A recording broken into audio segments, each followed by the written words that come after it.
This week on Africa Weekly, we take a look at the 700-year-old tradition of cockfighting in Madagascar that's more popular than football. We meet Big Ben, the Cameroonian basketball player taking Asia by storm, and then head to Egypt's conservative southern province of Minya, where Ballet is building bridges. But first, a summary of the stories that made the headlines this week.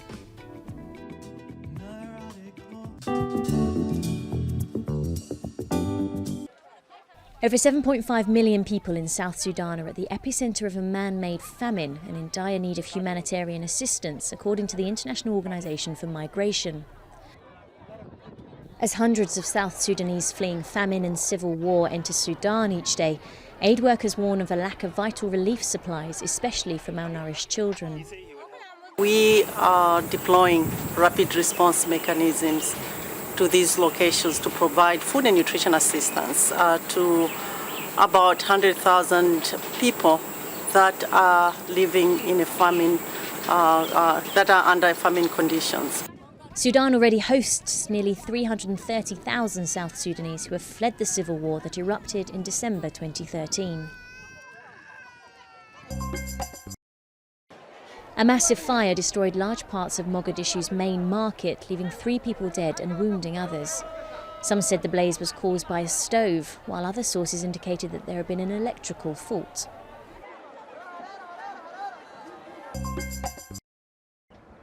Hopes fade as rescuers try in vain to find a 5-year-old boy who slipped into a disused gold mine shaft beside the Jerusalem shantytown east of Johannesburg.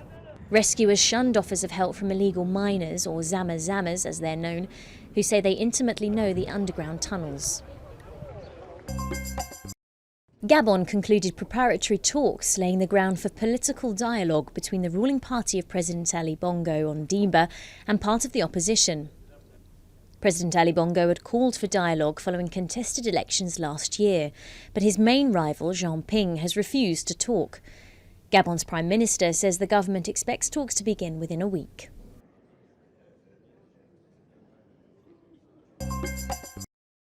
An interim authority for Mali's troubled northern Kidal region, a stronghold of the former Tuareg rebellion, has finally been established, the first step towards improving security and paving the way for local elections. Meanwhile, the country's pro-government forces and former rebels took part in their first mixed patrols. And a taste of Brazil came to Cape Verde as hundreds gathered for the Carnival of Mindelo. The annual 2-day celebration is one of the main cultural events of the West African archipelago.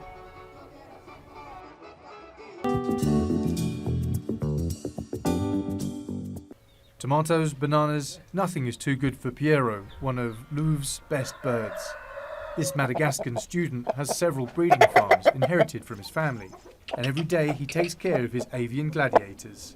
Il prend des douches, il faut bien le nourrir. He takes showers. You have to feed them well. You also have to train them, keeping them between fatigue and recovery, because a tired cock is no good for fighting. La récupération, parce que un coq fatigué n'est pas bon pour se battre. They come from across the island to participate in a major tournament organised in the capital, Antananarivo. Cockfighting is rare in Africa, but Madagascar traces its tradition back to Asian migration more than 700 years ago. It's really a popular sport, even more popular than football. During large tournaments, several thousand euros changes hands before each fight, a fortune compared to the average salary, which is just 45 euros per month. It's a passion. They have no problem losing all this money because they love this game. It's a game. You either win or you lose. It's simple. Breeders and gamblers understand the bad reputation associated with these fights, which are often accused of cruelty. But for them, it's a well-run sport. Un coq, s'il voit un autre coq. A cock, if it sees another cock, even if you're not fighting them, they will fight anyway. It's their instinct. But we try to make them better so that they win their fights, so that they don't lose their eyes, or so that they don't die. Qu'il perd pas ses yeux, qu'il meurt pas et tout. Louvre does not live off his winnings, which don't even cover the costs of breeding. But his winning streak in recent years would do Muhammad Ali proud. 35 victories and just 1 defeat.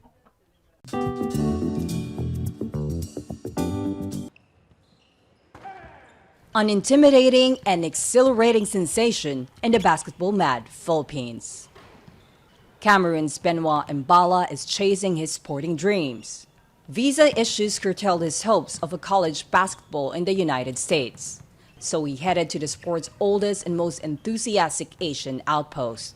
You know, here is really a crazy thing. I never expected myself going to basketball and seeing probably the gym super full and packed with people almost entering the court. That's really something crazy. And you know, the Filipinos are really fanatics. Mbala arrived 5 years ago on a basketball scholarship with a small university in the central Philippines. A muscular, towering presence over the much smaller Filipino basketballers, he was an immediate success. LaSalle, one of the cash-top big universities in Manila, soon recruited him. If there's one thing na nakakatulong sa amin, yung intimidation factor. If there's one thing that helps us, it's the intimidation factor. Not only the scoring, not only the rebounding, but the defense, which we prioritize. Every time he's on the floor, our opponents are intimidated, and it affects their shots. Players, and binabago niya yung mga tira ng mga kalaban namin.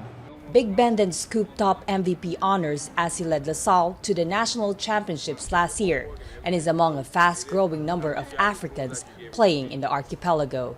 The 22-year-old wants to eventually play in the NBA, but finishing his business management degree is as important as turning pro. Basketball is, let's say, is a gamble. You practice hard and you hope that maybe in the future you'll end up pro, or, you know, you'll be able to play somewhere. If not, then you have a degree and then you can come up with something. Mbala has just been named in Cameroon's men's basketball national squad for the first time, alongside NBA star Joel Embiid and Luc Bahamute. But whatever the future brings, he has already slam dunked the Philippine basketball scene.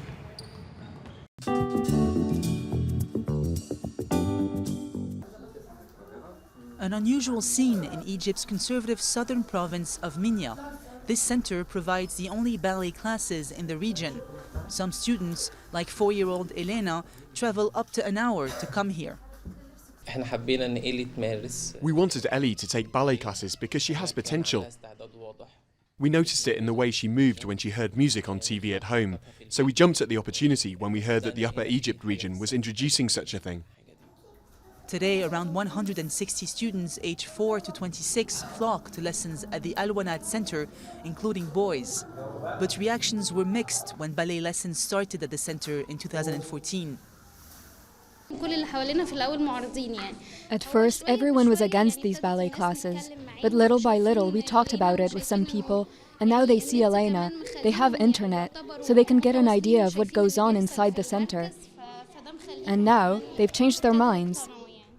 The traditional province more often makes headlines for family feuds or sectarian violence against its large Coptic Christian minority.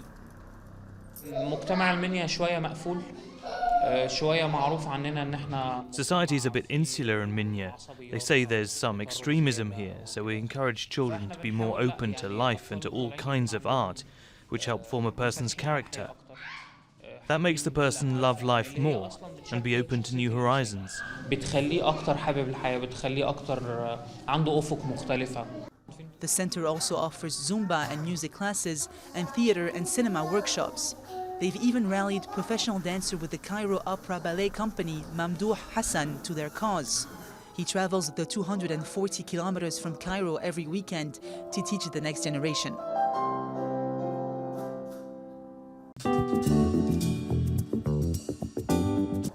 And FIFA's president Gianni Infantino met with Uganda's president Museveni.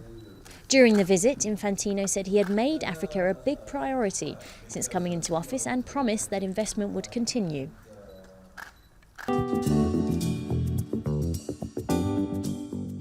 Next week, to mark International Women's Day, we meet South African artist Esther Mahlangu, known for her bold paintings. That's all from us at Africa Weekly. Until next week.